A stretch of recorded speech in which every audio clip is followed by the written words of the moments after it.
Hello नमस्कार श्री स्वामी समर्थ। स्वागत आहे तुम्हा सगळ्यांचं माझ्या यूट्यूब चॅनलवरती। आजचा दिवस तुम्हा सर्वांना खूप छान सुखाचा आणि आनंदाचा जाऊ देत हीच मी स्वामींच्या चरणी प्रार्थना करते आणि आजच्या व्हिडिओला सुरुवात करते। पण त्या अगोदर तुम्ही माझ्या चॅनलवरती जर नवीन असाल तर चॅनलला सबस्क्राइब नक्की करा। त्याचबरोबर कमेंटमध्ये श्री स्वामी समर्थ लिहायला अजिबात विसरू नका। तर आज आहे मार्गशीर्ष महिन्यातला पहिलाच सोमवार आणि आज आहे चंपाषष्ठी। चंपाषष्ठीच्या दिवशी अनेक ठिकाणी खंडोबारायांचं जिथे देवस्थान आहे तर त्या ठिकाणी चंपाषष्ठी ही साजरी केली जाते।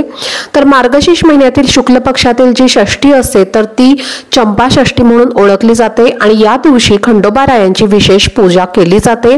खंडोबा जे आहेत तर ते भगवान शिवशंकरांचंच एक रूप आहेत आणि त्यामुळे भगवान शिवशंकरांनी खंडोबारायांचं एक रूप जे आहे तर ते धारण केलेलं होतं। राक्षसांचा वध करण्यासाठी त्यांनी हे रूप धारण केलेलं होतं आणि त्यांनी मल्ल आणि मणी या राक्षसाचा वध केला होता। त्यामुळे ही चंपाषष्ठी जी आहे तर ती आपण आजच्या दिवशी साजरी करत असतो।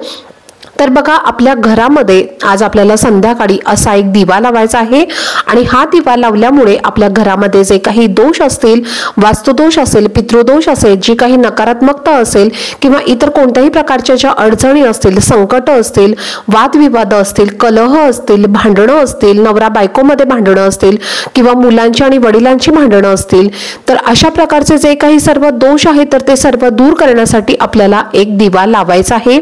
बऱ्याच वेळेला आपल्या घरामध्ये जेव्हा अशा प्रकारचे दोष असतात तर त्यावेळेला आपल्या घरातील मुलांची, आपल्या पतीची किंवा आपल्या घराची प्रगती होत नाही आणि त्यामुळे आपल्याला हा एक उपाय करायचा आहे। आता हा उपाय तुम्हाला आज संध्याकाळी तुमच्या घरामध्ये करायचा आहे। संध्याकाळी 6 नंतर तुम्ही हा उपाय केव्हाही करू शकता। तर तुम्हाला जेव्हा वेळ मिळेल तेव्हा तुम्ही हा उपाय रात्री 10 वाजेपर्यंत केव्हाही केला तरीही चालेल। तर हा उपाय जाणून घेण्यासाठी व्हिडिओ हा स्किप न करता शेवटपर्यंत नक्की बघा, जेणेकरून तुमच्यापर्यंत योग्य ती माहिती पोहोचेल। तर बघा आपले जे कुलदेव असतील किंवा कुलदेवी असतील तर यांची सेवा करणं हे आपल्यासाठी प्रथम कर्तव्य आहे किंवा प्रथम आपल्याला ते करणं गरजेचं आहे। ज्या घरामध्ये कुलदेवाची आणि कुलदेवीची सेवा होत असते तर त्या घरावरती नेहमी त्यांचा आशीर्वाद हा राहत असतो आणि त्या घरामध्ये नेहमी सुख, शांती, समृद्धी ही सुद्धा कायम टिकून राहत असते। तर बघा खंडोबारायांना म्हणजे खंडोबा देव जे आहेत तर ते ज्यांचे कुलदेव आहेत तर त्यांना प्रसन्न करून घेण्यासाठी तुम्हाला आजच्या दिवशी त्यांची सेवा, उपासना आणि काही उपाय सुद्धा करायचे असतात। तर आजच्या दिवशी तुम्हाला काय काय उपाय करायचे आहे यावरती तुमच्यासोबत मी डिटेलमध्ये सर्व व्हिडिओ शेअर केलेले आहेत। तुम्ही जर ते व्हिडिओ अजूनपर्यंत पाहिले नसतील तर चॅनलला व्हिजिट करून ते तुम्ही नक्की बघा। आता आज संध्याकाळी आपल्याला जो दिवा लावायचा आहे तर तो कसा लावायचा हे आपण आता जाणून घेऊयात। सर्वप्रथम तुम्हाला एक मातीची पणती घ्यायची आहे, त्यामध्ये तुम्हाला 4 वाती टाकायच्या आहेत। स्क्रीन मध्ये तुम्हाला ज्या पद्धतीने हा दिवा दिसत आहे त्या पद्धतीनेच तुम्हाला या 4 वाती लावायच्या आहेत। 4 वाती ज्या आहेत तर त्या तुम्हाला 4 दिशेंना तुम्हाला त्याची टोकं जी आहेत तर ती काढायची आहेत आणि या दिव्यामध्ये तुम्हाला तूप घालायचं आहे। जर तुमच्याकडे तूप नसेल तर मग तुम्ही जे कोणतं पूजेसाठी तेल वापरता तर ते तेल वापरलं तरीही चालेल, पण तुम्ही शक्यतो करून प्रयत्न करा या दिव्यामध्ये तूपच टाकायचा। त्यानंतर तुम्हाला या दिव्यामध्ये पिवळी मोहरी टाकायची आहे। चिमूटभर पिवळी मोहरी तुम्हाला या दिव्यामध्ये टाकायची आहे। पिवळी मोहरी नसेल तर तुम्ही वेलची किंवा लवंग सुद्धा टाकू शकता। तुमच्याकडे यापैकी कोणती जी वस्तू अवेलेबल असेल तर ती वस्तू तुम्हाला या दिव्यामध्ये टाकायची आहे आणि या 2 वस्तू टाकल्यानंतर हा दिवा तुम्हाला एका प्लेटमध्ये ठेवायचा आहे किंवा एखाद्या छोट्याशा तामणामध्ये तुम्हाला ठेवायचा आहे। त्यावरती तुम्हाला एक स्वस्तिक काढायचं आहे, कुंकू आणि हळद मिक्स करून त्याचं तुम्हाला स्वस्तिक काढायचं आहे। त्यावरती तुम्हाला गंध, अक्षदा, फूल टाकायचं आहे किंवा फुलांच्या तुम्ही पाकळ्या सुद्धा टाकू शकता। त्यावरती तुम्हाला हा दिवा ठेवायचा आहे।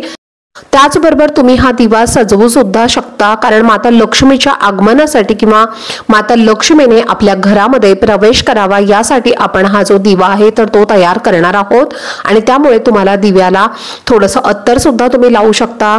तर अशा पद्धतीने तुम्हाला हा जो दिवा आहे तर तो तयार करायचा आहे आणि छान असा दिवा तुम्हाला सजवायचा आहे। दिवा हा तुम्हाला प्रज्वलित करायचा आहे। दिवा प्रज्वलित केल्यानंतर तुम्हाला तुमच्या घराच्या मुख्य दरवाजावरती यायचं आहे आणि आपल्या घराचा जो उंबरठा आहे तर त्या उंबरठ्याच्या बाहेर तुम्हाला मध्यभागी हा दिवा ठेवायचा आहे। त्यानंतर तुम्हाला हा जो दिवा आहे तर तो अशा पद्धतीने तुम्हाला तुमच्या घराच्या मुख्य प्रवेशद्वारावरती ठेवायचा आहे। दिव्याला तुम्हाला मनोभावे नमस्कार करायचा आहे आणि तुम्हाला धूप, दीप, अगरबत्ती वगैरे या दिव्यावरती ओवाळायचे आहे, नमस्कार करायचा आहे। गंध, अक्षत, फूल तुम्हाला या दिव्याखाली तुम्हाला टाकायचं आहे। आणि त्यानंतर तुम्हाला ओम श्री कमले कमलालय प्रसिद्ध प्रसिद्ध या लक्ष्मीच्या मंत्राचा तुम्हाला जप करायचा आहे। आता हा जो मंत्र आहे तर तो कमलात्मक मंत्र आहे आणि तो तुम्हाला जप करायचा आहे। तर हा मंत्र तुम्हाला आपल्या दिंडोरी प्रणित मार्गाचं जे स्वामी सेवेचं जे नित्यसेवेचं पुस्तक आहे तर त्यामध्ये तुम्हाला मिळेल। तर हा कमलात्मक मंत्र तुम्हाला म्हणायचा आहे, किंवा तुमच्याकडे जर हे पुस्तक नसेल तर मग तुम्ही गुगलवरती सर्च करा आणि तिथे बघून म्हटलं तरीही चालेल। तर अशा पद्धतीने तुम्हाला हा मंत्र म्हणायचा आहे। तुम्ही 11 वेळेला म्हणू शकता, 21 वेळेला म्हणू शकता, किंवा मग तुम्ही 108 वेळेला सुद्धा म्हटला तरीही चालेल। तर अशा पद्धतीने तुम्हाला हा कमलात्मक मंत्र जो आहे तर तो लक्ष्मीचा बीजमंत्र मानला जातो। तर हा मंत्र तुम्हाला जप करायचा आहे। त्यानंतर तुम्हाला दिव्याला मनोभावे नमस्कार करायचा आहे। तुमच्या मनामध्ये जी पण काही इच्छा आहे तर ती इच्छा तुम्हाला व्यक्त करायची आहे आणि तिथेच तुम्हाला हा दिवा जळत राहू द्यायचा आहे। दिवा थंड झाल्यानंतर यामध्ये आपण ज्या काही वस्तू टाकलेल्या आहेत तर या वस्तू तुम्हाला निर्माल्यामध्ये टाकून द्यायचा आहे। कचऱ्यामध्ये तुम्ही टाकून देऊ नका, कारण आपण त्यावरती सेवा केलेली असते, त्यामुळे आपल्याला त्या कचऱ्यामध्ये चुकून सुद्धा टाकायच्या नाहीयेत। निर्माल्यामध्ये तुम्ही टाकू शकता, किंवा तुमच्या घराच्या आजूबाजूला जर झाड असेल तर त्या झाडाखाली सुद्धा टाकून दिलं तरीही चालेल। तर तुम्ही अशा पद्धतीने संध्याकाळी 6:30 नंतर हा उपाय नक्की करायचा आहे। आणि हा जो दिवा आहे तर तो तुम्ही तुमच्या घरामध्ये परत एकदा यूज करू शकता। तर तुम्ही हा उपाय नक्की आजच्या दिवशी आवर्जून करून बघा, तुम्हाला नक्कीच खूप छान असा अनुभव येईल आणि तुमच्या ज्या काही इच्छा आहेत तर त्या सुद्धा मनोकामना पूर्ण होण्यासाठी नक्कीच तुम्हाला मदत होईल। तर चला, झालेली सेवा ही मी स्वामी महाराजांच्या चरणी अर्पण करते। आजचा व्हिडिओ जर तुम्हाला आवडला असेल तर व्हिडिओला जास्तीत जास्त लाईक, शेअर आणि चॅनलला सबस्क्राईब नक्की करा। भेटूयात पुढच्या व्हिडिओमध्ये, तोपर्यंत सर्वांना श्री स्वामी समर्थ।